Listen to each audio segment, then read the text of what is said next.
convert, so I had to send it to their help desk, trying to get them to convert it for me. So from now on, remember when I dropped, I crashed?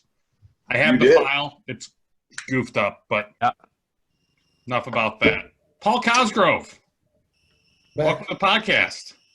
Is there a problem having a window behind me? No. We were just trying to see what was on your screen with the reflection. And make sure you don't have anything weird on your computer screen. I don't have any split screen mojo working. Well, and you know, to follow along the lines of the mafia, you know, you never want to have your back to a window. So, yeah, someone's going to bump you off. It's going to happen, and we'll just record it.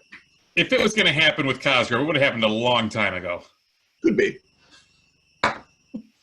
So we'll introduce you as Paul Cosgrove, Hall of Famer, inducted into the Michigan Lacrosse Hall of Fame 2017, 2018. How long ago was that? 2016? All right. Former All-American, Ohio Wesleyan University, current assistant coach, Brother Rice High School. What else do we want to say about you? I'm an Aries. All right, that covers it, everyone. Good night. That's it. Nothing else. Awesome. Well, thank you for hopping on. We've got 1,000,001 questions to get to. Losi booking you as our guest last minute, but appropriately. Losi, do you want to kick off with any topics, conversations, the MHSAA? You two have been going at it pretty hard on Twitter about what's going on with the MHSAA. Yeah, you know, I mean, you know, Paul is, Paul's a good friend of mine. You know, known him over 30 years now. Accomplished player in his own right. Played at Michigan State, then on to Ohio Wesleyan, All-American there. Played in the North-South game. You know, and we'll talk a little bit about, you know, playing back in the 80s. You know, we had Rich Kimball on a couple of podcasts back, and Paul played on that team, and so we could dive a little bit into that. Don't want to spend too much since we spent the last podcast on that, but I think Paul can give a little bit on the inside on that. MHSAA, we talked about. Paul's won multiple state championships at the coaching level here in Michigan at Cranbrook, Country Day, and also two at now his alma mater at Brother Rice. We can also talk about the Petramala, termination as well, or separation, however it may be. Paul knew Dave knows him now and back in the day as well. But you know, I think we kick it off, Paul, and really what's on everybody's mind, I think, right now is really the MHSA, and you and I have talked at length about really, you know, where we are, season being done, talk about, you know, what you've said to some of the seniors, and then what you really expect, you know, really from now until probably August 1st. Well, that's a lot, and a lot of it's speculation. So, you know, we just kind of got to follow what's been laid out in front of us, whether we like it or not. And you and I, John, have talked about it, and we're looking at the gray areas, right? There's a lot of stuff that's not defined that I think there's only one or two schools that are interested in alternatives to make sure kids are getting play these days.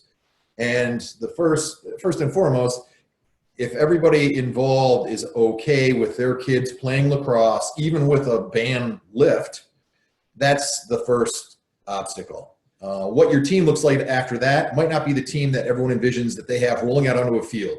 We all have this picture in our head of, hey, our team will go play. Well, you're going to have some parents, you're going to have some people, you're going to have some kids that are going to say, you know what, I'm not comfortable with it yet. Yeah. And when that happens, you're going to wind up with again, it's, you know, I say it all the time, you've got different ingredients. So the recipe won't be the same, and whether we're going to have to mix a couple kids in and make it a club, somewhat type team. If we cross state lines in order to get some games, there's options that I don't think everyone's looking at because other teams don't have the same level of interest, I think, as we do at getting quality games versus just games. So we're waiting to see some of the reaction, I guess, or something that's more definitive from MHSAA or not, that allows us to say, hey, this is what we're going to do. And if there's nothing that limits us, by the same token, we're going to go do what we can do to make sure that our 2020s can go get some time in quality games against opponents that we've already contacted through, you've done most of it. And they said, we'd love to play you guys. Because if we're going to get some time in this year, we want to have it be with a quality team, quality program, and we want to test our mettle against you guys, regardless if it winds up with any kind of hardware at the end. It doesn't matter. So that's what we want to do, and I think we're all just going to have to kind of roll with the punches. Wait and see. Wait and see. It's day by day. I mean, it really is a day by day. And I think this week's going to be a big indicator, with everything. And, I said this a number of weeks ago where it is, you have no idea where this situation, where this pandemic's going to be, day to day or week to week. And so even looking at May 1st, who knows what's going to happen by then? So it's a wait and see attitude. The second part of that was, with the termination in your 2020s, and this is really, I think, your fifth year at Rice. So this 2020 seniors, anything you told them, anything you've told them now, as they move forward, a lot of D1 players at Brother Rice this year. Some may have played their last game. Hopefully not. We don't think they will, but what were some of the messages you gave the kids? I'm lucky. I mean, Rice kids are pretty driven. We're not giving really any direction, but we're getting feedback from concerned neighbors that, Rice kids are out practicing. Well, we're not giving them any direction as far as that goes. We're no different than Andy Towers or anybody else who's online or everyone that's posting all of their, some of the stuff out of their playbooks. Or Colin, I see you tweet on some of it when you see a drill or something that maybe that's a little bit obscure, like, hey, that's a good drill for somebody that's working on their individual skill development. And you see a lot of cool ones now. So I think a lot of our guys they're not happy, but nobody is, but they're also not going to resign to the fact that they're not going to go out and do what they do. So if they're going out with 3 and 4 friends, they're still working on 2-on-2 games, or they're working on 1-on-1 games, or they're in a family like, that has multiple lacrosse players in it, if you're the Scanes or anybody else. And they're going out working on stuff, and we're lucky because that's what our guys are doing. Yeah. And our direction is, as soon as we can play, we will. As soon as we're allowed to assemble, we know we have, 24 kids on our team that will assemble at a heartbeat. And you've already laid down some of the legwork, so we already have potential games scheduled. We've already looked at tournaments. Like you said, we have to go with the flow to some degree, but it's not going to happen just from the hip. We've already got plans in place. So if it goes one way, we know what we're going to do. And if it goes the other way, we know what we're going to do, at least in broad strokes. Yeah. And we got commitment from other coaches and other schools that are saying, yeah, we'll meet you. We're going to get this done one way or another. Everybody's looking to play, and so everybody's in the same boat. Variables in Ohio, variables in Illinois, with school not canceled in the season, not canceled yet, but that's a day-by-day thing that could fall tomorrow. So, that's at the high school level. And one of the things that we try to do here on the podcast for the, U.S. Lacrosse Michigan chapter, it's not just about high school, not just about college, but we also talk about the youth program. And I know that you spent some time, coaching 5th and 6th graders just a couple of years ago. Those kids are kind of a different boat. And Chris Drew, and I know you're going to be coaching, your kids as they come up, through lacrosse as well. What would you tell some of the younger kids out there, Paul, just to, as they kind of sit in this weird situation, some kids that never played before and some that are sitting kind of maybe in 7th and 8th grade, what would you tell them as they move forward in this weird environment for this summer? Well, the newbies, the never-evers, they're lucky because they can go out and work on the basics, and they won't be intimidated by rolling into an environment maybe where some kids have been playing since 3rd and 4th grade. Or they feel that they've already missed the boat, which is a lot of the conversation these days. I think, you're not going to get the big picture part of the game, or, what people like to call the IQ of the game. But I don't know that that's completely necessary at that point, especially if you've got a broad mix of kids, like some of the schools that are outliers. For our guys, they come in with a little bit more knowledge because we are fortunate enough that we have a base where, through Warrior, through Nutty, and now through Chiefs and through a lot of other options, we're getting kids that don't just say, hey, I know how to, pass and catch left-handed and downhill dodge, because, and you guys got to weigh in here. Colin, you get them later, so it's even different when you get them as a junior year, sophomore, junior, senior year.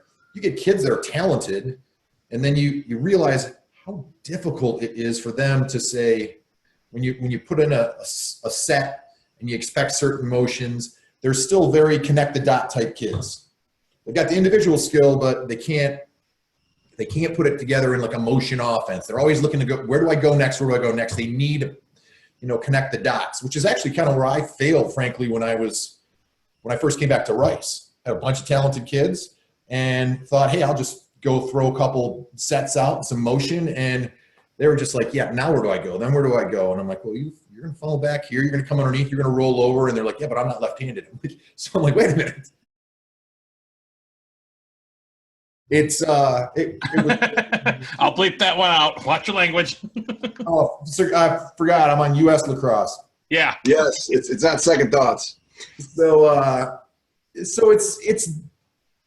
it's great for the kids that are working on their individual game now, because there's not going to be the white noise that comes with, I think, lacrosse now, where it can get convoluted or people tell you what they do and don't like about their coaching philosophies or whatever. Just go out, work on your left and right hand, because as Americans, I think we all still play that way. We still coach that way. I know I do. We want a balanced field. We want the ball to be able to work both ways. And until we start recruiting kids, and Colin can speak to it better, unless you wind up with a balanced field with 3 lefties and 3 righties that are your starters, you're just not going to run dominant hand. We just can't do that at this level. So we teach both ways so that we can at least keep teams from just kind of taking away half the field. And I think that's kind of the way it works for all American lacrosse for the most part, unless you're just not a team that's just loaded with Canadians like Ohio State was a couple years ago. I guess it's kind of a question, Chris. You got Walters, you got a couple other guys. You need a couple, 3 more in order to just really accentuate. No, to what you're saying is those Canadian kids, they've been the amount of touches they get and kind of the style and coaching that they get with one hand. It's very difficult for us in America to emulate that and to give the same kind of experience. I know that a lot of people are trying. Matty Brown stuff is good, but you have to really engage yourself early. Most of those guys, Waters, Erskine, they were doing 7-year-old Right. box lacrosse, and that's kind of where they're at. You can teach a hybrid where you need the right hand and the left hand to feed those guys, and those guys learn how to also deal with a right hand and a left hand. I think it's very important. This is a great time for kids to get better at their skills. They might not get motion offense right now. They might not get 2 and 3 man rotations. But boy, if you get really good with your skills, and you're not thinking about your skills, then you can think about all the stuff that you're talking about. And you don't have to connect the dots as much. So, right on. It's a great time to get better, I think. So, and that's the segue. That's the whole point of it. By the time we get them, even at Rice, and we want to say, hey, we should know how to do this, or we think you've been exposed to this at some level, they haven't been. And even if they have, it's just been, just dipping their toe in the water. So we got to teach them anyway. So a kid that can get better at his individual skills, might give us more of a spark than somebody else that we had on our roadmap. Makes sense. Right. If you're not thinking about, if you can just catch and throw, run full speed, when you can coach them, you can coach them, right? They're not thinking about it. So Right. All right. So I kind of want to get back to some of the standard questions we always ask on here. You've been a part of lacrosse in Michigan for 40 years? A couple of years. Forever. 5th grade. Yeah. There you goes. Who gave you your first stick, and what was your first team? So I had Ron Hebert for 5th grade. He was our teacher, a science teacher, and he put in a VCR tape of Cornell playing, maybe it was Hopkins, I can't remember. I just remember watching, I think it was Fred Opie, was a defenseman, shot behind his back, scored game-winning goal in like 1981, 82, somewhere around there. And we were like, what's that? And he's like, oh, well, as a matter of fact, and gave us a couple sticks, turned into a playground game. The playground game turned into a bloodbath. And And then it turned into, I got to give Ron a lot of credit. He did a good job. He got a bunch of kids interested in a game that seemed to have a lot more involved than just, are you big and are you fast? Because you won with kids that had stick skills. And we actually found out a couple of kids had sticks at their house. Like, you had a stick? And oh, yeah, I got a wooden STX, with the 3 lines baked into the, you're like, all right, great.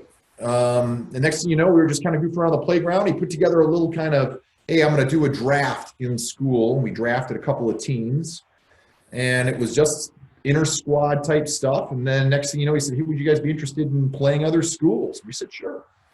And by the time 7th grade, we went out, and our first game, I think, was against Country Day or Cranbrook. I think it was Country Day. And he said, listen, I don't want you guys to get too excited. You guys have been an established program for a long time. And we went out and we did really well. And he was like, even he at the time was kind of like, well, I wasn't, Ron's way. I wasn't exactly expecting that, Yeah. Because now the game was much more physical then, and we had a lot of physical characters on our team. And I think, maybe the grace of the game was kind of lost on us. So we just said the rules are the rules. And if you're allowed to hit, you're allowed to hit. So we had a bunch of football type kids that, and Joe Kelly and Nick Shevillo that were big as younger guys. Mike Ferguson was an animal. So you had these kids that would turn it into kind of a rough game. And next thing you know, we're out playing, we're doing well, and we're beating teams that have had established programs for a long time. And then when we got through 8th grade, Ron kind of, I don't know if it's fair to say he saw the writing on the wall, but he said, I want to do this at the next level. And then he went on to Rice. So we stayed with Ron Hebert from 5th, 6th grade all the way through Brother Rice. Wow. And talk about that team. I mean, because you think about it. I mean, how many players on that original team, or really that Hugo 8th grade team, that went on to play at the next level? I mean, Shevillo, Kelly, you. Well, some of them are great stories. Some of them would be, these guys are going to sound great, but at the time, this is like, if you had a stick, you were allowed in school. So, the truth is, Joe Kelly was great, is a very strong player, always was, and he probably met the eye test for every college, and he's bright. So Penn. Went to Penn, and we played at Penn. Joe went to Penn. A host of guys, including myself, went to Michigan State. Shevillo went on to Hopkins, and at the time, that was unheard of. And then, just to cement his legacy, he wound up being the captain at Hopkins. Which not many people know about, and they forget. Nobody really understands what a competitor Nick was. Absolutely vicious on the field. On the basketball court, too. Basketball, hates to lose, would do anything not to lose. And in lacrosse. Hated playing with me in basketball. Hated it. Just hated it. But was a physical guy, and so he used, he used everything he had and wound up making, and didn't wind up ultimately being a very big guy, but still kind of had that big man mentality that he had when he was young and carried that through. And he played everybody the same way, which was like they stole something from him. And it didn't matter if they were 6'4" or 5'6". Nick was, he was a very, very aggressive, mauling, cross-checking, happily jogging to the penalty box just to send a message type player. And I think they saw that leadership quality in him, and even the guys at Hopkins are like, well, this is the guy who has to lead our squad. And then he went out and destroyed Marichak. I went to the game out in Philly. I'm getting off track. But, I went out to the Philly game with a bunch of guys, and, Morrow wound up winning the national championship that year, so we stayed and got to see the whole thing. But in the semis, Hopkins lost to Syracuse, but, Nick got the challenge cover in Marichak and absolutely ripped him, multiple times. And after the game, I'm like, what the hell happened there? And he's like, that was the best game of my life. I absolutely just ate that guy up. So, and back then it was different. And he was, there was a lot of communication with the person you were covering at that time. And I think Nick was letting him know, what he thought about Canadians and what he thought, it's a little bit different here. And so Nick did a really good job of getting in your head too. He played the part of the bad guy really well. Yeah. So, and he's just one of a lot of stories. And to be fair, the guys ahead of us, Chris Conkle, Paul Conkle went on and played at Penn. Was a very physical big guy, and Chris Plunkett went to Yale. A great story that nobody really knows about is Tommy Barnes, who played on JV at Brother Rice as a junior because he got cut, and then wound up to go on and play and start at Princeton. So, and that's just because he hadn't picked up the stick until he was a freshman or sophomore in high school. It was just a really good athlete and picked it up, but had the obsession back then that now every kid seems to have or want. And he said, hey, this is something I just don't like being bad at something. And he made himself, inserted himself in Princeton into the lineup. Next thing you know, was the starter. So there's a lot of stories even prior to our class. Charlie Brennan, one of the best. I mean, I'm just rambling. So if you guys want to ask me a question, that's great. But I got a list. We'll get to it. At any point, Duran. Go ahead. It was a cool part for me as the culmination of it, because these guys were better than I was. I mean, quite candidly, the guys that I was rolling with was Charlie Brennan, Joe Kelly, Ferguson, Shevillo. We started kind of moving around as juniors and seniors, saying, hey, let's go check out the Navy camp. Let's go check out the Blue Jay camp. There wasn't a top 205 then. There was, you go to 3 or 4 camps if your parents let you roll by yourself. And that's what you did. And it wasn't until we went to the Navy camp. Because you had to commit back then after your junior year. You didn't get a senior year to do anything. So we went to the Navy camp our junior year. And these guys, Richie Meade was at Navy then as an assistant. And he said, you Michigan guys, we'll put you all on the same team. I mean, it's like Florida hockey. Who cares about you guys? We're going to put you on the same squad. It was the kids' table. You sat at the kids' table. So we went out, and they put us on the same team. And we were kind of expecting not the worst, but we're like, we'll be fine. And then after the first game, we kind of were like, yeah, we're going to do really well here. Brennan, I think, hit somebody, that knocked them 4 feet into their bench in like the first 3 minutes of the game on a timed hit with like a 40-yard run. He ran up and down the entire time we were there. Shevillo was dominating. Joe Kelly was running people over with the ball. It was Ferguson. Back then, Mike wound up being very small, but he was big as a young kid. So Mike dove everywhere. I didn't know Mike couldn't shoot or couldn't dodge because he just dove for his whole life. But at the end of it, these guys came up to us. All these coaches came up and like, who are you guys? And then we're at school at Rice, and they called us out of class. And they said, Brian Matthews, the Navy coach, would like to talk to you guys. And like, wow, okay, great. We want you to go to Navy. And then Scroggs was the AD at North Carolina then, and hadn't made a recruiting trip anywhere in the Midwest. Really had not left the East Coast, and he wanted Charlie Brennan so badly and was saying, you're going to be the next greatest player that North Carolina's ever had. And Charlie obviously went a different direction, played football for Boston College, and was all Big East and had a great career. But Charlie was just a physical specimen then, and being able to dislodge the ball from people by hitting, which he had great timing, could do all the right stuff. So, it was just that to me was the eye opener that there's nothing in the water in the East Coast. We were lucky enough to be baptized into the game because of Ron at an early age, and probably had a lot more experience than other kids locally.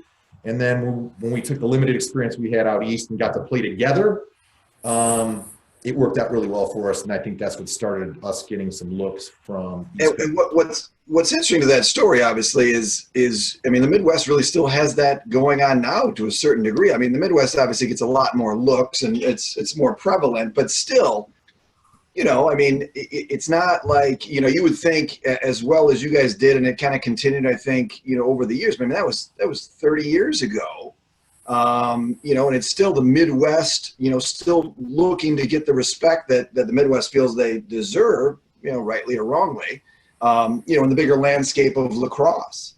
Kids go out east, and it's like, coaches don't want to see Michigan teams or Michigan players as much. And I don't know if that's just ingrained in the way that it is. Chris Colin, maybe you could speak to that. Is it really that Midwest moniker still out there, or is it changing? I think if you're good, they're going to find you now. I think that was probably back then. It was a little bit different. Oh, sure. I think if you showed up and you were good, and that was it. I think now with budgets and things like that, I think that the top schools will find you. I think it's easier with the internet. That helps a ton, YouTube and all that kind of stuff. I think probably our best freshman is coming from Las Vegas, and there's no so that's probably how Michigan was back in the 80s. So I think they'll find you if you're good and there's a need.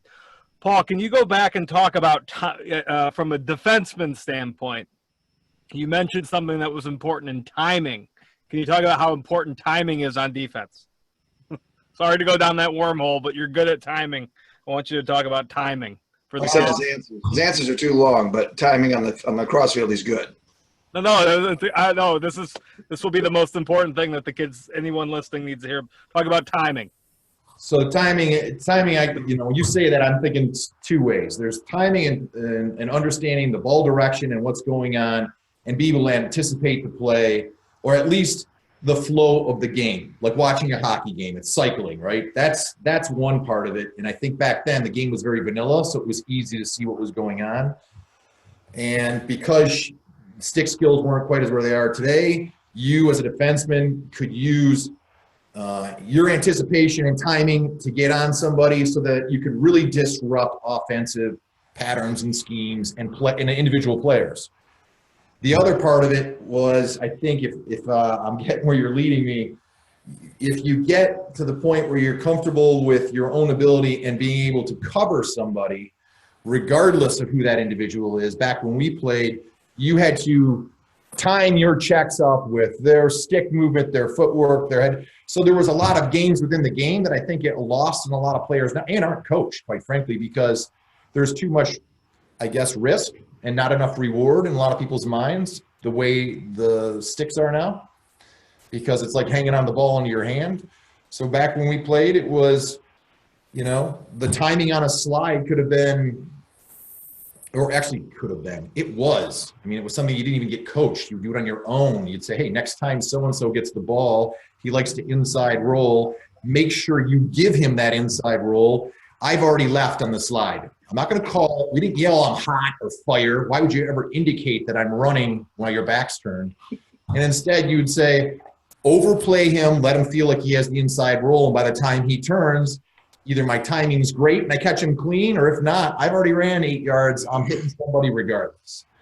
And it was worth it. And in the game then, it was, you measured yourselves on that. It kind of, there was a game within the game that said, hey, you know what? If you're gonna make those kind of moves, you're gonna pay the price, like the Pistons in the 80s, right? Your late 80s, 90s. If you roll down the lane, you're gonna pay the price.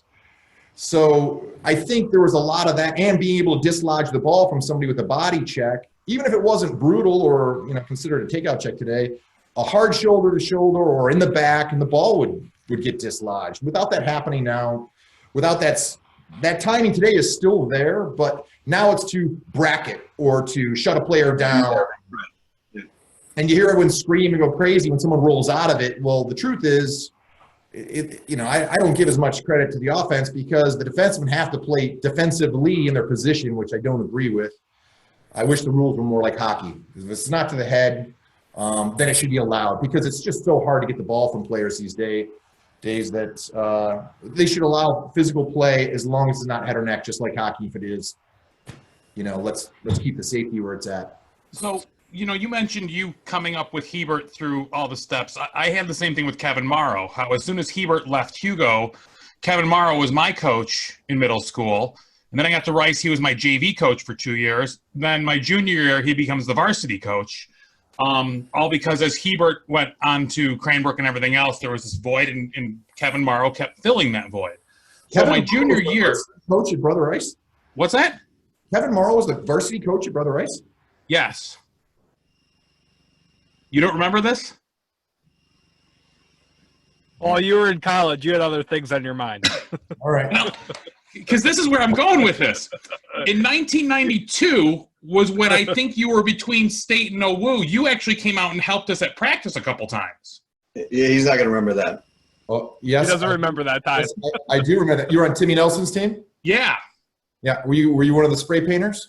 No, I was not. I was a junior that year. I was home in bed because I had class the next day. So yes, you were on the team that I helped out that wound up losing their season for that reason. Yes. And then I went on to Ohio Wesleyan after helping you guys out with you had Trebnick, you had some other guys in your team. That was the year I came and helped out for a while, and then I Trebnick had already graduated, but the reason why I bring this up is you mentioned knowing when to leave and come over. The defense that we ran, I don't know if you put it in or if this was one of those things that Dave Morrow sent it from Princeton to Kevin, and Kevin had his secretary make Xerox and everything and give it to us. But our defense was we had what we called the coma package. And coma was come across the crease and put the guy in a coma, knowing that if you had me on one side, Jamie Moran on the other side, Artie Leo would play at X or whatever, and then you had Jason Snooks, who was the hardest hitting middle linebacker that was 5'8", in the decade. We put a lot of people out of games. Is Snooks dead? No, he's doing very well. Guy, he does that IT guy dead or sales. in jail. I talk to Snooks all the time. We communicated today. Now I remember your team. We went down to Upper Arlington, played Upper Arlington at night. I went to that game. Yep. Traveled with that team, and that was the game where the referees came up after that game and were like, that's one of the hardest hitting games we've ever coached, and you guys did a really good job and played it clean. And Snooks was responsible for a few of those. I mean, yeah, it's the coma package or the coma slide. It's still something to use today. Chris definitely can speak to it because it can be still used in high school. It's still there. It's very difficult. It's very difficult to use in college, and it's damn near impossible to use at PLL level. You can just drag that slide so far, and now with guys being able to back down, just playing large and looking over their shoulder. Think of a Canadian. You can draw a double and throw a behind the back pass either top side, backside, crease, and so guys don't want to make that slide before. Like I said when Chris asked about timing, it used to be where someone would try and get high, get to the island a little bit, and you take that away and they'd roll, and then you could bury them. And that's why a coma slide was great. And especially in weak communication situations like high school, somebody's quiet, would let their friend get smoked. But you just can't do that now at a higher level. But that was a very common thing. It actually started, Tony Seaman was the one who started doing that at Penn. And, that was the coma slide. It was like you thought, why would you ever do that? But it made a lot of sense because even though you're leaving somebody backside and have to have that midi drop down to pick him up, nobody had a lot of faith as defensemen. I think, Chris, you could agree. Yeah. You have a lot of faith in those midfielders to get down there. However, you still had faith in the fact there was a lot of traffic in between. You were double on the ball. That guy had a lot of work to do, and you still had a goalie kind of picking off that pass at a pretty tight angle to the goal, and you're like, it's an acceptable risk. Yeah. Well, especially that year, and you came down and really helped us a lot. We've got All-American Brian Hartwell in goal. We've got me, Jamie, and Artie at the close defenseman, and then our D middies, Snooks and Mike Walker, and then Derek Billis, who was Mr. Hockey. I mean, three guys that between all of them, put them in a bucket, they wouldn't weigh 400 pounds combined, but hard hitting, fast, and were not afraid to throw their body at people at all. So whenever we had the middies covering on the backside on that, if they did get a pass off to the backside, that guy was in as much trouble as the guy who was about to get laid out by one of us. So, yeah, that was a really fun year and a fun group of defensemen. I actually moved to you showed up to practice, and you had a fantastic mullet, if I remember back then. And you showed up with a brand-new chrome D shaft, an Excalibur with mesh. And we were all like, why are you using mesh? And you went, guys, if you're not using the lightest stick you can find, you're wasting your time. These wood shafts, these MDs and it's all garbage. Get the lightest stick you have. And that was the season that the titanium shafts were brought to us by Kevin Morrow. But up until the titanium was where we were the guinea pigs for it. I had my Blockbuster video where I worked to buy my own lacrosse equipment. My parents made me get a job because it was getting too expensive. Got out the Lax World catalog, and I ordered the exact same stick as you because I was like, if it's good enough for Cos, then I need to be using the stick. It's a very short story, but when I went to OWU, so Dave showed me the stick, his first stick, and he had it all taped up because it was still an oval. It was a Yeah. it was a pool skimmer with a crimped head, which is how they originally came out. So I had one of the first ones that actually had, there was an octagon. It actually was crimped all the way down. They used an extruder. So that, that was their whole thing. They didn't have to fold it. It was an extruder. They pushed it through. You wound up with this. So I went down to Wesleyan with this thing, and I had already used it for like a month prior. And I was a wood guy before that. I just thought it hurts. It's great. I used some metal shafts here and there, but I really thought the wood was kind of a Harold Snaps type thing. People were like, oh crap, the guy's got a wood stick who's covering me. And then at this point, Kaz, is Dave out selling them at this point, or are you using? Oh no, Dave's in school. Right. Dave's at Princeton. He's in school. He had Noteman. I think he was still a year and a half, 2 years away from Noteman going out initially trying to sell the shafts for him, out of a cardboard. So this is way early. This is 92. This is the infancy. This is the origin. So I went down to OWU and I went to the first practice. It wasn't really well liked when I got there. I showed up, a month before. I showed up in January. I showed up in season. Really? So the season was about to start. I mean, not well liked because they knew me, which right. I wouldn't blame them, but because it's tough walking into a team that thought they were pretty well established, and I'm a new guy and no one had any idea who I was, and then I showed up and about to take somebody's spot. That's what I politely told them was going to happen, so I didn't get off on a really good foot. But when practices started, they're like, whatever. And I handed it to guys. I'm like, this is a game changer. You have to do this. And they struggled with it. And I don't remember struggling with it, but they struggled with it. If you weren't a player that went out saying, I'm looking to take the ball away and I want to throw checks, not just two-handers, but I want to throw some well-timed back slaps and one-handed slaps and be able to, just being able to pick a ball off out of the air with one hand, it just changed everything. Yeah. And these guys were like, no way, it's stupid. We're not going to do it. It took like 2 weeks. Next, whole team ordered. It was cool. I mean, that contribution to lacrosse is one of the best ones that ever happened in the sport. I used to go through. It's unbelievable. I would say we as a team would all have to have backup sticks because we bent so many shafts on body checks. It wasn't as much on throwing checks as it was the big collisions where now your stick looks like an L or whatever. So you'd throw that to the bench and your dad or Coach Morrow or one of our teams would be over there trying to whack the thing over the Gatorade cooler to get it back. And now you're playing with your backup. Morrow showed up with those, like you said, the pool skimmers. They were an oval. And actually, no, he didn't show up to it. He came to us and said, do any of you guys have old STX laser high walls or SAMs? Yeah, a lot of our backup sticks that we used, were still in the garage. Just bring them to practice tomorrow. So we bring on these SAMs and these high walls, and they had put a dowel rod into the top, and then they drilled a hole through the side of our heads and attached the heads to the dowel rod. So it was titanium and I think a wood peg at the top to attach the head. And we came out, and these were amazing. We were lighting people up left and right. It was just the four starting long sticks. Me, Artie, Moran, and Mike Walker had them. And as soon as we started to fall in love with him and start playing to change our game, he took them away from us and shipped them to Dave out at Princeton. And now, we got back to our aluminum. This sucks. But he quickly replaced them before we got to the playoffs. So, yeah, those things were fun. They were a game changer. Just the confidence that you weren't going to have to go and lay off a check or something because you were going to bend your shaft. Yeah, I couldn't imagine throwing a back slap with a wooden stick if you didn't.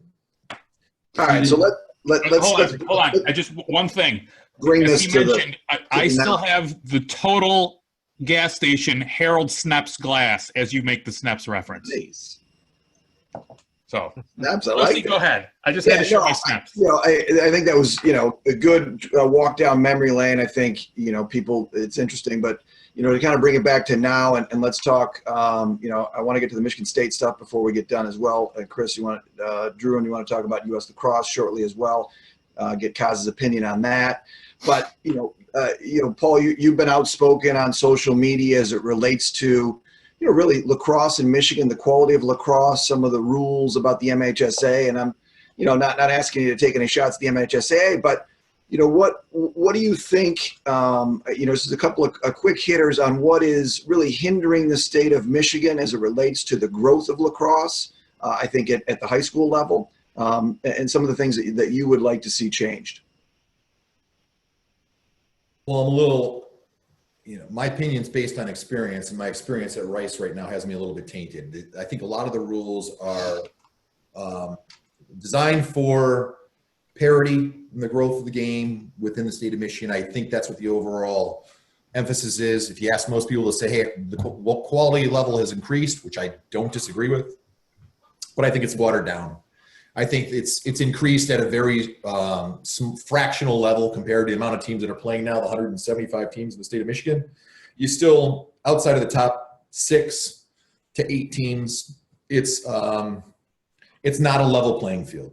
I mean, if you take the top 16 teams in Division I, or the top 16 teams in the state of Michigan for the most part, beyond 8, you're looking at some pretty lopsided victories, in my opinion. If you take team 1 through 4 and play 16 down through 12, and you're going to see some pretty lopsided victories. Yeah.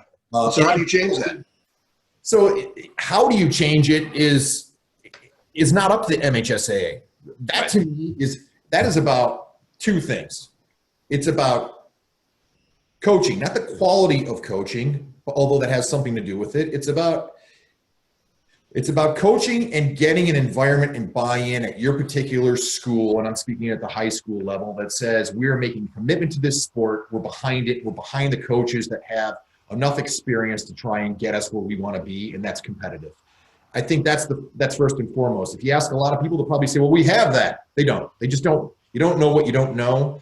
And if they came and watched UDM practice, then they would say, oh, okay, well, we want to be like that. Well, why aren't you that way now? If they came and watched Rice practice, and there's some things about our practice that I'd love to change, and I think all of us as coaches want to change on a day-to-day basis, but it's like, until you get to the point where that is your focus, you're almost obsessed about getting better every day, every drill, every practice, every off-season, every pandemic skill development set, period. Until you get there, you will never compete at the level that you're hopeful for, and hope's not a strategy, and you'll never get there. And if you don't have, I'm going to jump in. I agree with you. I think, we've had the Ovid Elsie guy on here, and one of the things he said was, we don't want to go play Forest Hill Central in the playoffs. We're going to get our asses. Right, that first round of playoffs. We're going to get our butts kicked. And for our seniors, that's going to be the last thing that they see. How are those, they're going to lose 30-something to whatever. The parents are struggling financially to get out there. It's a bad last look. And then do those kids want to go back and referee? Do they want to go back and coach? Do they want to do anything? It doesn't do anything. It goes back to the point that you just made.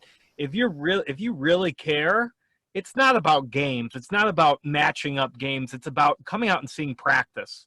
I'm sure Brother Rice would go out and scrimmage a newer team or whatever, but to be forced to play each other is just, it's stupid. It doesn't help. Kids today with their social media, it sets a pecking order that's tough to beat. And I think the intentions were good, but in today's day, I think we need to, let the leaders lead and let everyone else who's hungry catch up to them.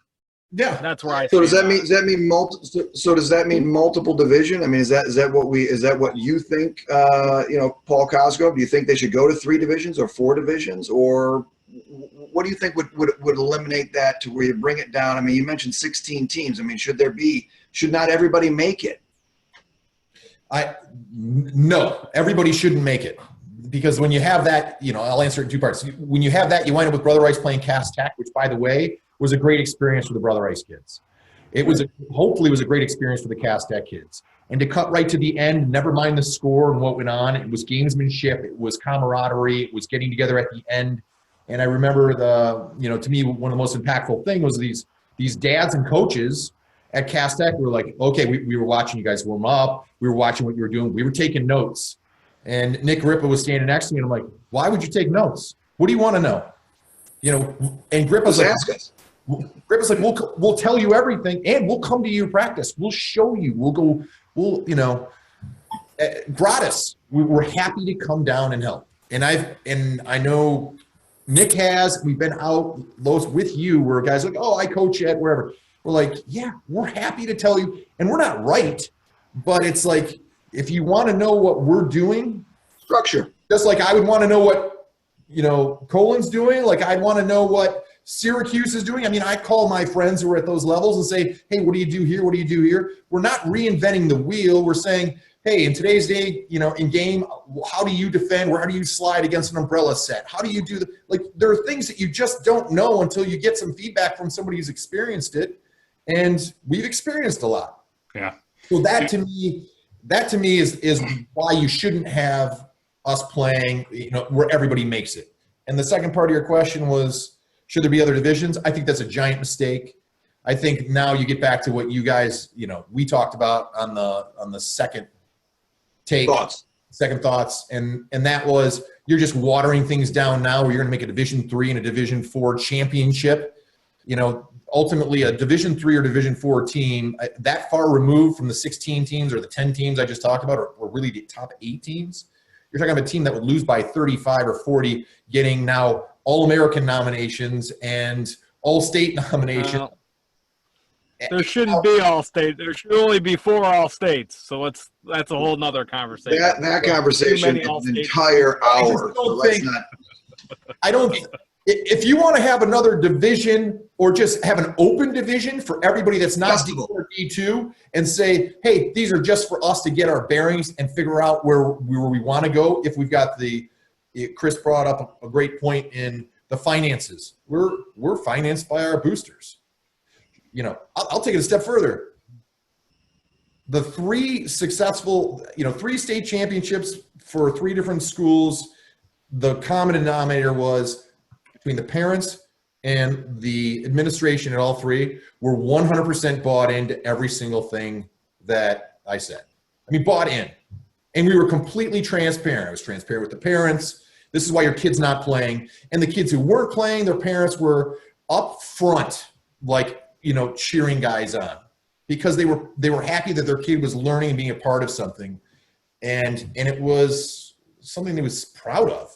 And I just think now there's so much, you don't play, so I don't care as much. And kids would rather score 2 goals and see their team lose than not play and see their team win a championship. It's just kind of a weird. Yeah. Chris Troy. Something I want to chime in on is, we've been doing these podcasts because we're quarantined and we've got nothing better to do. But there's been a lot of good that has come from it in the fact that, like I mentioned, we had Pat Witt on from Ovid LC and we reference him a lot because for us, the question was, well, what do you mean you don't have a JV program? Why wouldn't you have a youth program, but to get these guys ready before they get to you? And he went, we don't have the equipment. We got a grant that gave us this many sets of shoulder pads and this many sets of gloves. I don't have enough gear for them in this area. Can't afford to go out and just buy more gear.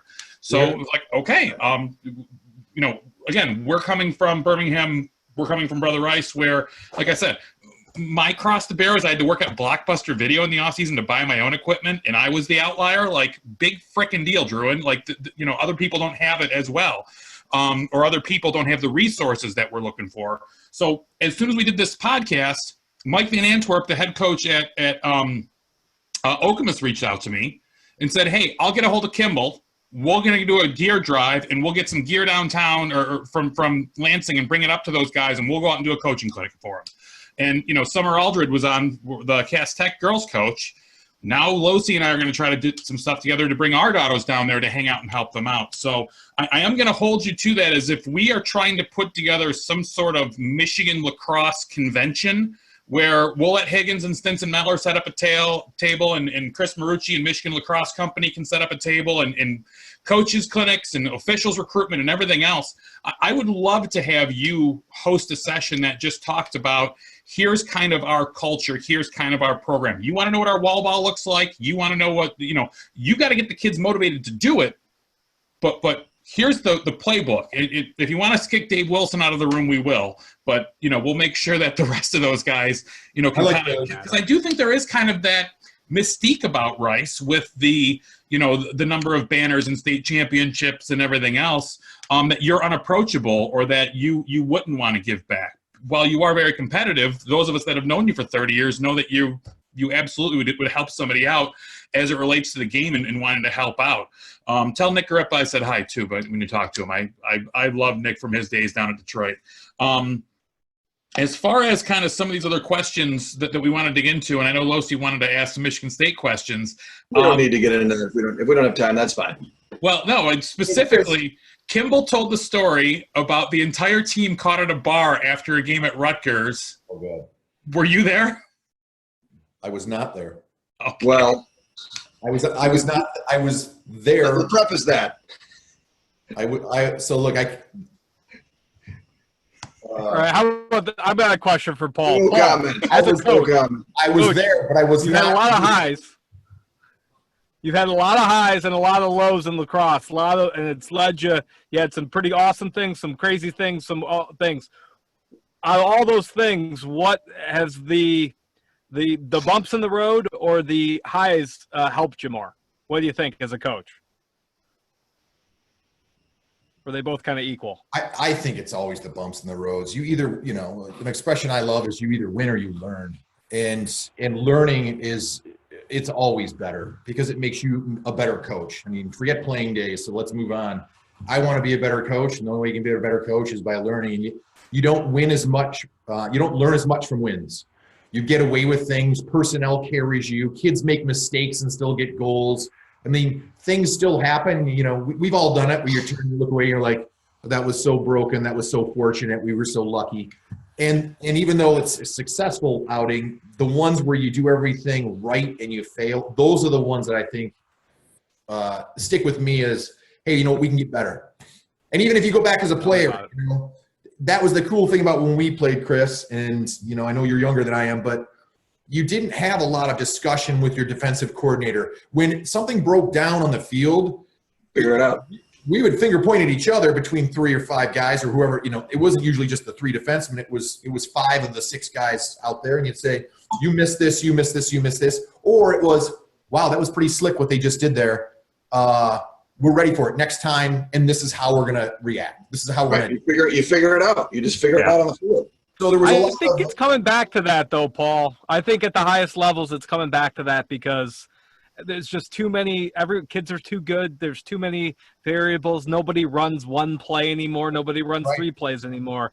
You kind of have to know your personnel. You have to know the guys, your personnel that you're playing with, personnel that you're playing against, and you got to continually figure it out. I think it's it's getting back to that mental part of the game, just a lot faster. Right, much faster. Which makes it fun for the audience. I mean, that's why I love the game when it's going, and that's why face-offs frustrate me. Hey, just for the record, because no one's watching, that cares what I think anyway. But it's just the amount of time that a face-off takes. It's not the skill. I love the skill. I like watching UDM. I like watching, I like watching guys who are good at that part of the game going out there and getting it done. I just wish if you look at the minute that it takes to do a face-off every time, in a 13-13 game and your 4 quarters, you're talking about a half an hour of face-off time. What if it was like the old dome hockey where they scored, that dome hockey, they scored, and then the ball would just pop up in the middle of the field, right? So then everyone just reset. Let me retort. Let me retort. Marist beat Army this year, and the big neutralizer in the whole situation is I think the guy went 87%, the faceoff guy for Marist.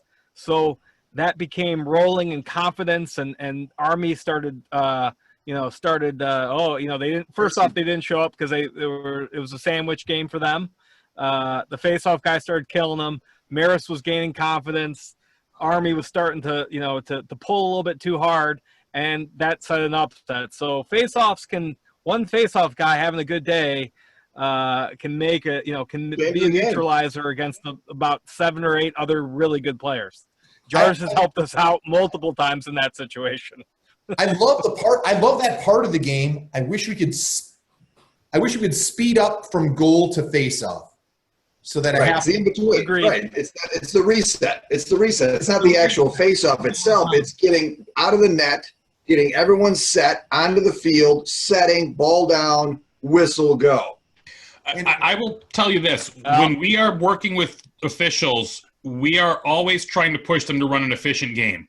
As soon as that goal is scored, you are not walking to the face-off X, you are running. And as soon as the ball is there, you start your timer, because we're waiting on the kid that's going to run to the far wing to figure out whether or not it's his shift. We're waiting for the coaches to figure out who's going to go out and take the face-off.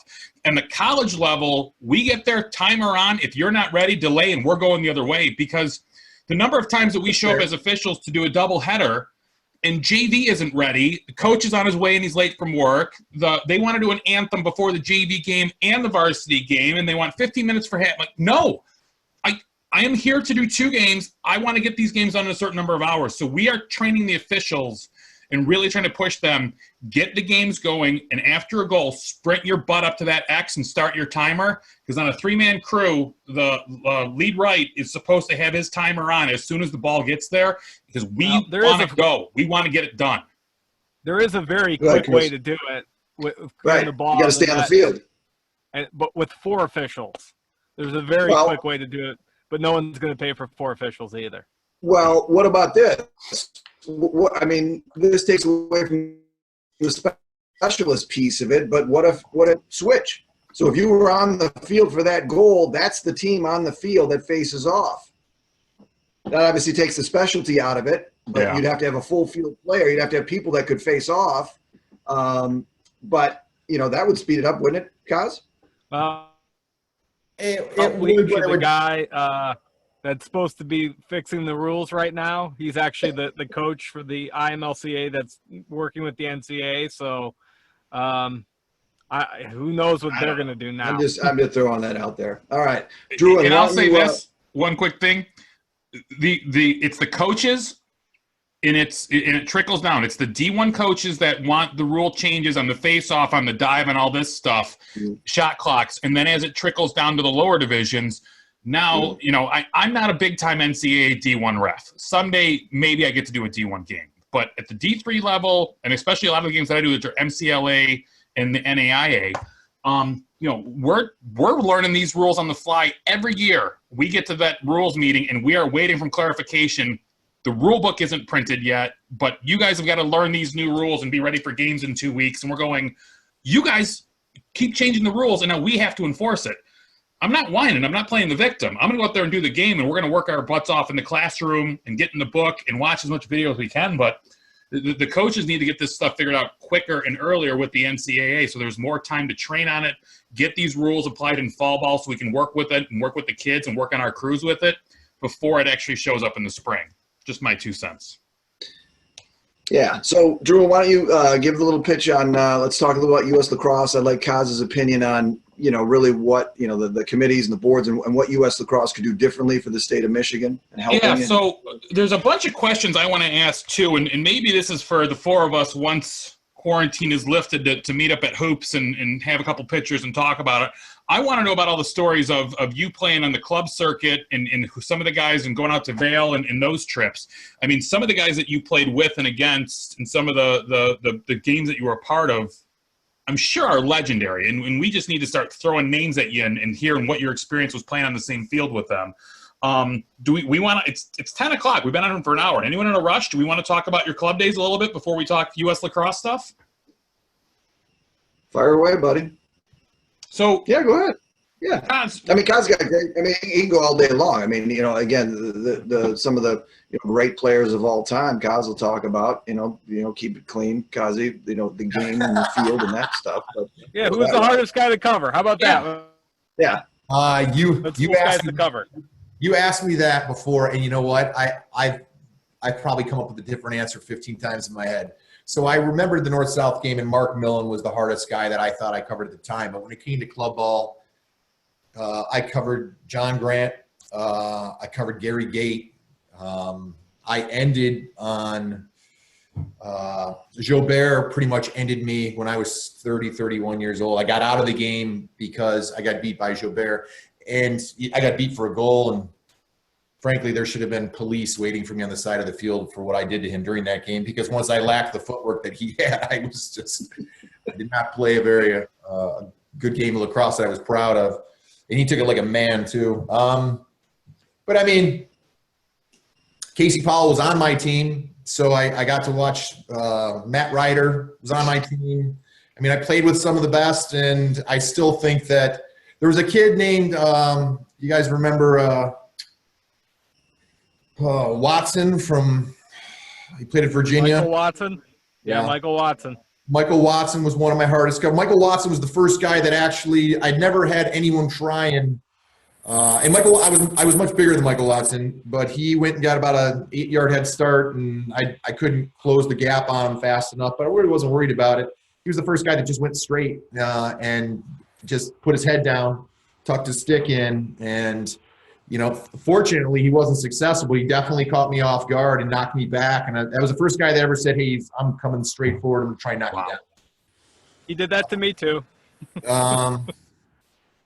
There was a guy named Charlie Beach. Charlie Beach was the first guy that I said, you know what, this game's changing. He played at Loyola, and I played against him while he was on Loyola. And he was 6'6", 235, 240, and I was fortunate enough where I got to know him a little bit before, and just through some common friends. And I'm like, Charlie, I just can't let you get the ball. I mean, because how are you going to stop a guy that big back then? And the physical contact was there, and you could cross-check, and you can get away with enough to shuck the ball loose. But that's where I started seeing this game could change, and that whole big defenseman, small attackman thing could flip. The field could tilt overnight. And I think it has to quite a degree. If you look at like a John Grant and others. So I don't know who's the best, but the guys who change directions, like a Millen did, who didn't get inside me like today's game. You can get inside. You can take guys stick away. You don't have to worry about the cross check. You just absorb it and move on.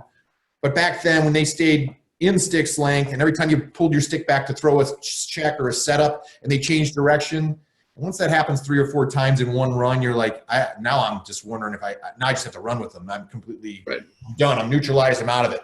Yeah. Now I can't let them feed, and that becomes your thought process for the next 60 minutes, and that's frustrating. That's why I think he's one of the best I've ever covered. So what was your club team? Who did you play for most of the time?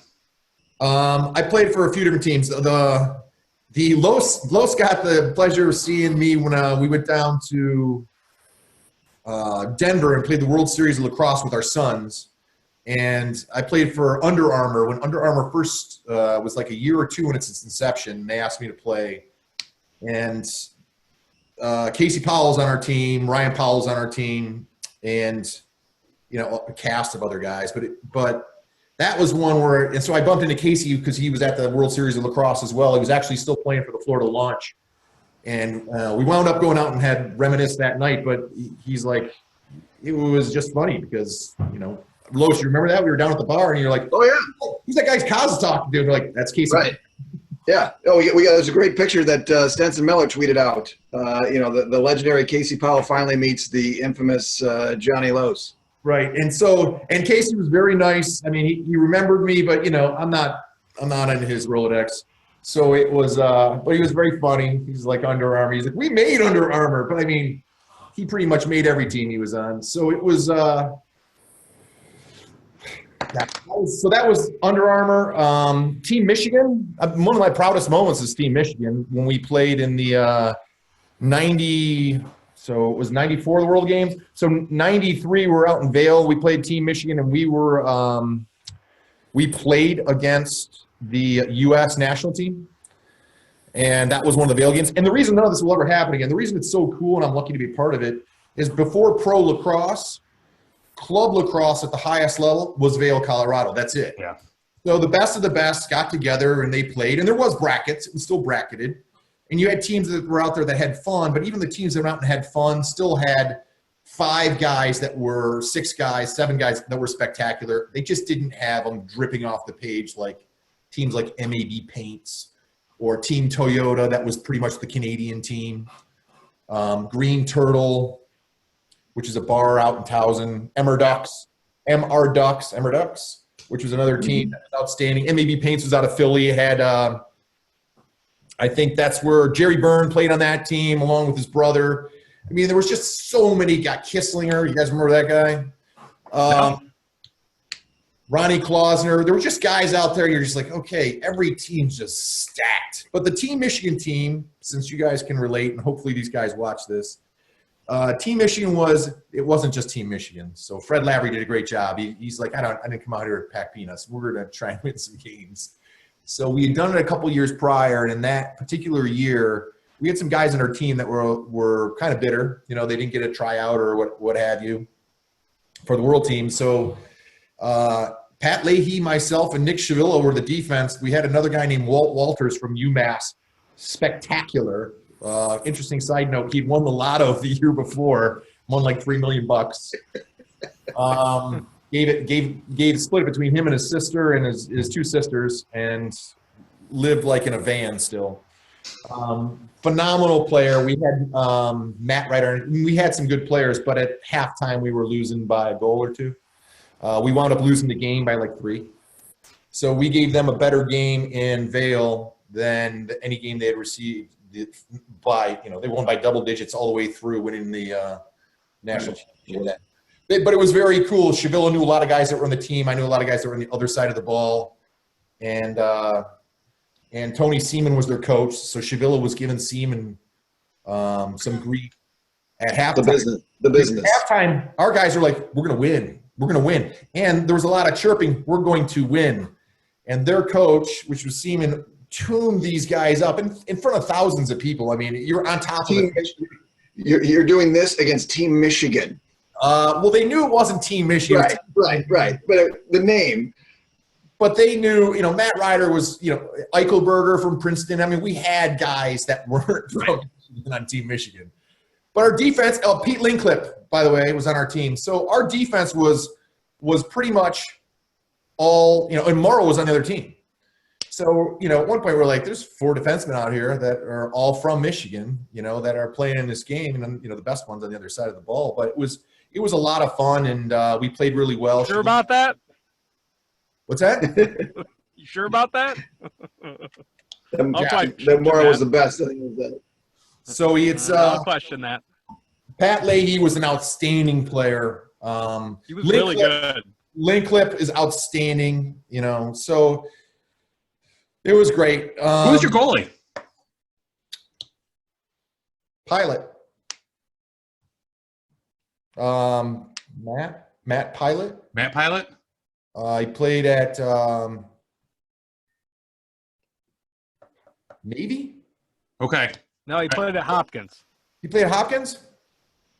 Yeah, he was Hopkins. I can't remember his first name. He's pilot. He does pilot goalie school.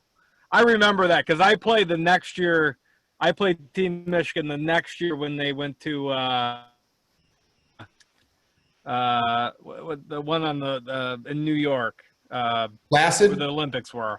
Placid. I went to Placid the next year. Yeah. Yeah, I think Pilot was their goalie.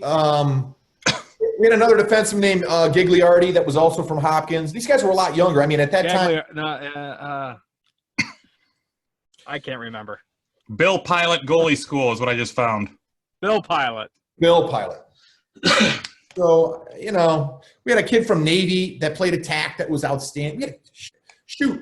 We had a guy from Colgate that was exceptional, named Lobb. I think his name was Derek Lobb. Lefty. No one gave him the time of day till he got in the game, and he turned, some of the best in the game inside out. When you were wearing a Colgate helmet back then, it was Eichelberger he was a really good player. Eichelberger, he got really good after college. Yeah, and being so little, there, guys that were tiny then could survive, and he was he did really well. They moved the ball well. I mean, Matt Ryder had just won the MVP at Syracuse, we had guys that were taking Petro to the goal. I mean, we had guys that were really good players. Wow. So that was, I could go on with that team for a long time. So that was, and I played with them for a while for not for just Team Michigan, but then on to Under Armour, and I played for, a bunch of other club teams. But those were the ones that were probably most memorable. Playing against teams, having kids ask for your jersey after, and stuff like that was fun. Looks like cool. Pilot played at Roanoke, and then he's now the head coach at Roanoke. Makes sense. That's right. So Whatever. here's what I'm dreaming. I'm dreaming that while we're all quarantined, somebody finds a box of VHS tapes in their house, and they have that Team Michigan USA Vail game on a Good luck with VHS tape somewhere, and it ends up on YouTube. Because that's a legendary game. You got to think The somebody odds had of a that. camera there. Yeah. Yeah, they're out there somewhere. But if they are, the grains are bigger than the ball, probably in the granularity of the product. I mean, and technically, I'm not quarantined anymore either, too. So just FYI for everybody out there. Oh, good. You're essential services now. if you made the all Vail team, that was the pinnacle. That the Team Michigan team, I looked for that. I found Team USA versus some tavern, one of the taverns. I found the final game. You guys played them in the semifinal game. Mount Washington. Mount Washington Tavern. Yeah. Mount Washington Tavern played them in the finals. I found that game on YouTube. I have not been able to find that game, but I know someone told me, and it might have been Leif Elsmo. Somebody told me in maybe 5-6 years ago that there was a camera and there was somebody announcing that game. So it's somewhere. Yeah. God, can you imagine how much Losi would have loved to be out in Vail in 1994? My VHS word. camera on his shoulder. Oh, my word. That would have been dangerous. All right, so here's what I want to kind of transition to is this is done under the U.S. Lacrosse Michigan banner. And we are endorsed and given a good thumbs up from our national friends, which is Bryce Woodson in charge of the Midwest. Lou Corsetti, who's in charge of the Southwest, has watched some of these and given us some good feedback. We are trying to build up the brand of U.S. Lacrosse Michigan so people understand writing that check every year isn't just about the insurance and the magazine, that there's more that we can do, more that we can get involved with. As a member of Lacrosse in Michigan and one of the most accomplished players, coaches, people, what does U.S. Lacrosse Michigan need to do? And I know you, and we've known each other for a long time, and you don't pull any punches with me. What's the tough love that U.S. Lacrosse Michigan needs to hear about establishing the game, giving back, coaches education, grants? Where do you think we need to step up?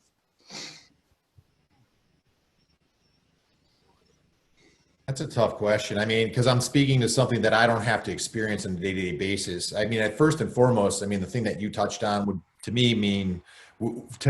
be wherever they can augment finances for programs that have made the commitment to move forward with lacrosse to help offset that if it truly is a barrier. That would be first. And it would be concurrent with saying, by the way, here's the education that goes with it. That is more than go to uslacrosse.org and download coaches' drills. Yeah.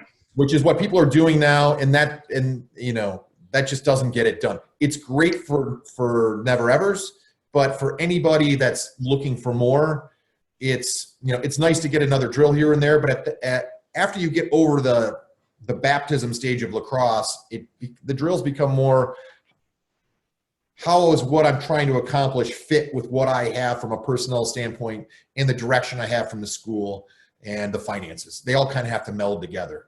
So I think it's just hard to have a blanket like this is a great stepping stone. It's good to have, don't get me wrong, but it's a difficult thing to say that's the stepping stone. I think it needs to be interactive. I think there needs to be either,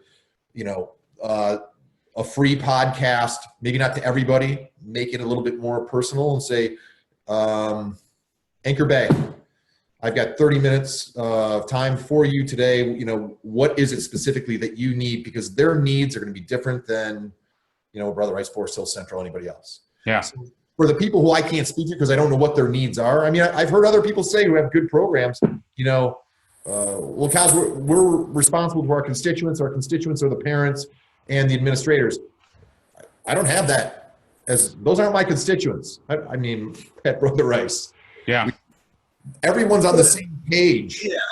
It's interesting when you talk about, I think some of the, one positive that's coming out of the, really this whole quarantine and COVID is the use of technology and communicating, right? And these Zoom meetings. And so when you think about it from a communication standpoint, it would be easy, Chris Doohan, to be able to reach out to some of these newer programs and say, hey, I got Paul Cosgrove, or I got Brian Kaminskis, or I got so-and-so that wants to spend 30 minutes with your coaching staff on a Zoom meeting, pick their brain. Would that be helpful to you, or things of that nature, to be able to utilize technology in that way to help programs? That's a great idea, Los. And come prepared, because the question send them in early. Right. I mean, and U.S. Lacrosse can coordinate that. So, I mean, it's kind of how you do it. But I mean, it really is something. And then you can open that up and it'll be on the U.S. Lacrosse, website. So then anybody can watch that conversation and they can pick and choose what, I think you can have different levels of, all right, a beginner program, an intermediate program, and even, maybe an upper program or an upper tier program where you're communicating and just picking people's brains. Yeah, I think that's a very, very, where a program says, "Hey, we need some help. Help us, U.S. Lacrosse." You gather a couple experts and you do a Zoom call. You get the John Paul has this great thing with Zoom that you can actually draw plays and stuff, and it comes up on the board while you're talking. Yep, you got breakout rooms. I mean, there's a lot of stuff you can do with technology. I mean, I could put Colin and Cosgrove in the other room, and whatever. Yeah. So I mean, it's very cool, and I think this is going to be one thing that's going to come out of this, is being able to utilize this to. This is way cooler. Yeah. Oh, I got to put the ice cream cone in there for the college guys. Sorry, just me being a smart aleck. Yeah, so what I'm going to do is, I've been saying this for the last few weeks, I'm going to put together an email blast to send out to the 7,500 members and just kind of say, these are resources that are available online. Because like Kaz said, with the never-evers, that's where they need to start. This is the time when they can be doing level 1, level 2 online trainings. And there's all the Positive Coaching Alliance stuff and concussion stuff. Get it out of the way so that when we do have don't get out of the way, but get it accomplished so that when we do get there.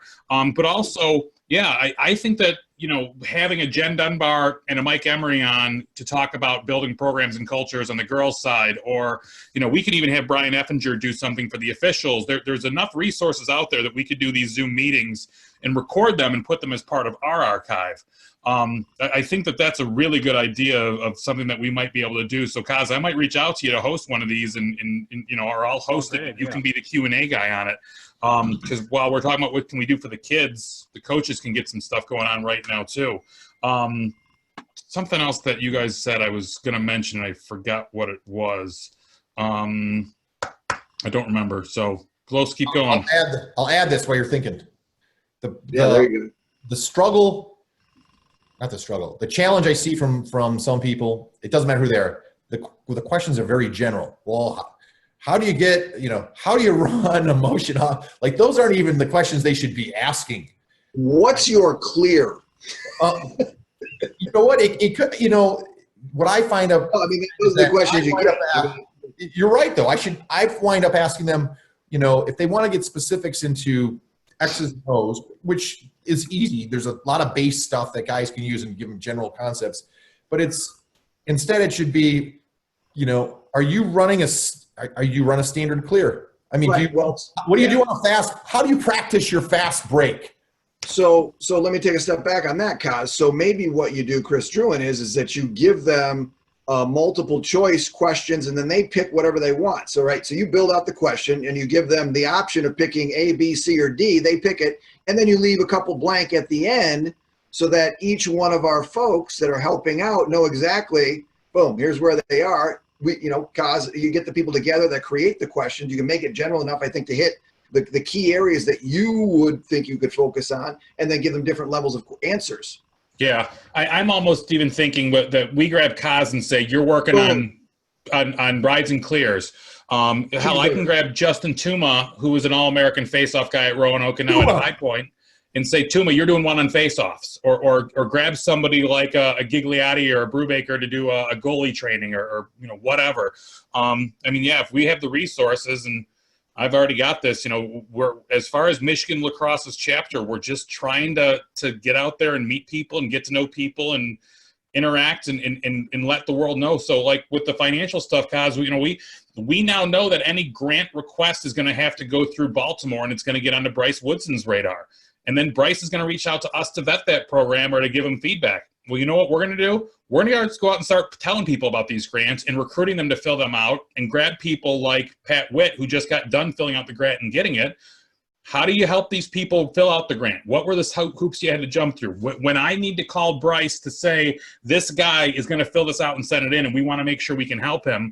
But then also, we're looking to start building these committees up. I want to have a sponsorship and fundraising committee, because I think that there's money out there from Dick's Sporting Goods and Meijer and all these other companies that have community, grants that we can start tapping into. We just have to have the right bodies with enough time to actually fill out the paperwork and send it in. Well, that's the same thing you got to do when it comes to the lacrosse side of it. You mentioned all these things where, like, they're going to go back and say, here's the paperwork, here's how you have to do it. So they're going to have to go look at themselves and say, okay, where are our budget needs? Where are our concerns? If you do the same thing with lacrosse and say, why are you asking me about your fast break? Do you know what your fast break did last year? Is your fast break a concern? I mean, you have three. Yeah, do you have three right-handers? Do you have two exactly. left-handers and a right-hander? Exactly. Do you is your best shooter an inside shooter? Is your best shooter shoots from 12 yards? I think I get where you're going with it, Paul. I think it's smart. A coach could say, hey, here's my top 10 questions. If some guy's like, hey, how do you clear? Well, no, that's not what we want to know. Hey, I only have two defensemen that can catch and throw. Do I take four guys off? Do I, what? Right.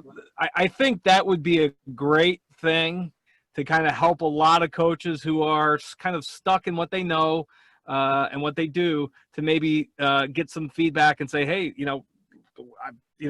we had to switch mid-season from taking guys off the field and keeping guys on the field. And how we thought of that is because I asked other coaches. Just keep guys on the field, because we were struggling. So I think setting up a more formal thing in the high school for guys that don't know each other might be a nice thing for U.S. Lacrosse to do. Yeah. Know your program before you start asking questions about it. And right. So those are the questions that you get a better understanding of your program before you come. I think that will answer some of the questions you thought you might have and go, yeah, we should be working on fast breaks. We were 70%. Wow. Phenomenal. Move on. Yeah. So then what? You know what I mean? I think that would help, because otherwise you're just going, well, there's 10 different ways to run a flat clear, or a flat break. Right. Like Chris said, you got three righties. Fast break and early offense, right? Exactly. Yeah. So here's kind of my wrap it up question, because again, I get a little fanboy on some of this stuff, because when I was playing at Hugo, I was watching Paul and those guys play at Rice and absolutely fell in love with going to the next level and playing at that place. You have your all-star lineup of defensemen. If you were doing your fantasy team, and you can pick yourself, knowing that you played with guys out of Rice like Conkle, Shevillo, Gannon Dudler, all those guys, who's your starting three down low? Is it you, Morrow, and Shevillo, or are you throwing a couple wild cards in there? No, it's me, Morrow, and Shevillo. It was easy. Yeah. I mean, All right, who are your three middies? So let's just go the whole team. Yeah. Joe, Primo, I think any three guys in Brother Rice history? Hoogie, Fry. Well, because if you're going to go in all history, you'd obviously put me in there over yourself to play with Morrow and Shevillo. So My era? Yeah, your era. At midfield, I mean, you got Charlie Brennan's a requirement. God, there are guys who are a little bit older than I am. Borberg. There's a guy. There were some very good players that were a year or two ahead of us. Danny Galvin wound up playing glove ball at Arizona State. The only reason I would pick him is because I've never seen somebody throw a snowball at a car. That car winds up being a cop car, and then he throws snowballs at the cop with both hands. He's throwing left-handed and right-handed, and made the cop get back in his car. That's a guy you pick. It was like Will Ferrell and Elf. Yeah. I mean, he just threw gas. So, and he's a little bit older. I mean, that's it's hard. I mean, my era. Look, if I had to pick, I'd pick guys from different schools. There were guys from, I remember Jordy Herrick. Like I've always been kind of a speed guy. Anybody that had blazing speed or great speed and size, those are the guys you go with. And I think those are the guys everyone still. He went to Seaholm though. He didn't go to Rice. Yeah, he went to Seaholm. Zonky, I'd pick Zonky. Yeah, did Zonky play? What did he play? Mostly attack, or he was mostly midfield in college? He was a midfielder in college, though. So yeah, I think I'd take a guy who was, a pro player and an All-American at Carolina. I mean, they're guys I'd take over Rice guys. Even in today's day and age, I mean, I'm not taking anyone probably over Sergio, but I mean, there are guys that you're like, it depends on what you're trying to build, and but how could you ever not take Sergio if he's open and he shoots? There's a chance it's going in. Yeah. So, all right. So there's a link. If he hits the cage. I played in a club game with him when I was 42, and it was frightening. I mean, to see somebody shoot that hard and it was very accurate. I know he got a little wilder maybe as he had to carry a little bit more of the mantle in his senior year. But prior to that, I mean, he was shooting extremely accurate and missing small when I was on the field watching him play. And the guys that were out there playing were good. I mean, there were some Hopkins kids out there. Palmer was playing. I mean, there were guys who were definitely quality players. Palmer's, we had to shut him off on a fast break. I'm like, I'm not going to let the guy shoot. It hit me. I'm 40. It might kill me. Yeah. But there's just so many good players now. It's amazing. All right. So that's the homework for the four of us is come up with our all-Michigan team. And then, Paul, you and I can do an all-Rice team offline because I'm curious to see how my all-Rice team would look compared to your all-Rice team and how Colin's all-Michigan team would look compared to your all-Michigan team. So we'll do that on Cosgrove 2.0. We'll have you back on because we can get to talk to the Michigan State stuff. But we got a laundry list of folks that we got to get to. I watched Kimball. I thought he covered, Michigan State from 1970 to right to 96. Yeah. True. Yeah. Covered some ground. You did. But that was great. I really like the one that you had on with Liberty? No. You love Liberty. You got to watch the Liberty one, guys. He is right up your alley. If we go to Boyne, Liberty is meeting us. Colin's, you got to listen to him. We're going to have him on Second Thoughts with you. Maybe we'll have you on for that one, too. Yeah, we're going to put a microphone right in the middle. No, I like the one I watched the whole thing with. Oh, you got to tell your turbo story. Drew, and he's got a turbo story. He was there. I was there. I was at that turbo tryout. At the turbo tryout. He was signed in as a different person, by the way. Just FYI. I was between colleges, so I couldn't try out for pros. If I made it, I would not have been allowed to play. So I had to go on. Alias. And you guys had on. I'm blanking on his name. You had Ronnie Martinello. Yeah, Ronnie. By the way, Ronnie was a god when I was young. Ronnie at Maryland was. I mean, it was unbelievable. So the story he told when his dad showed up. So every guy showed up was wearing. I mean, I'm dead serious. There was a guy who, back then when you didn't see Native Americans like around here playing. We knew it was a Native American game.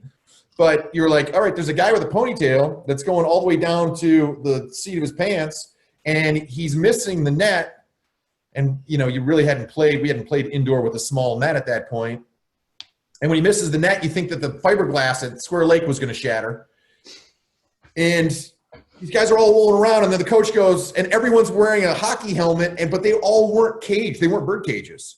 Some of them were like a cliff branch, one bar down, one across. You're like, what is going on? And then every other guy was wearing a field helmet, and all the field helmet guys had tape on with their name. Everybody who wasn't wearing a field helmet, they were just like, hey, Neely, what's up, Baker? Like, everybody knew each other, and the coaches were like high-fiving them. And then if you walk by in a field helmet, he'd just stare at you. So it seemed a little tilted before we even stepped on the field. But it was a fun experience, and there was, being a defenseman, it was very difficult because they were all, at the time, defensemen were kind of just goons. Yeah. But it was interesting. So I went to 2 tryouts, and he can confirm the Dixon story too. I can confirm the Dixon story. That is outstanding. I never knew that. So, all right, it's 10:30. We're at 90 minutes. I'm gonna go hang out with my new dog. I got a dog on Friday, and I'm a dog family now. It's really cool. But Kaz, I will follow up with you offline about our all-time great teams. I will definitely follow up with you guys once I get the email out to everybody. Stay safe, everybody, and thanks Tuesday, Kaz for doing next this. one. Who we got next on the agenda? Chris Druin. I got to start making some phone calls. Brian Effinger is going to hop on. Bob Bowery wants to do it. Tuma wants to do it. Cote wants to do it. I've got a whole list of people. I haven't scheduled it this week out yet because we were kind of in flux on a few things, but we're rolling. There it is. I've never played golf with anybody who hits a ball farther than 2 miles. Tuma's the best. It's not a Best Tuma. golfer ever. He hits it a mile. All right. Thanks, everybody. Be safe. Guys, be safe. See ya. See ya. Still recording.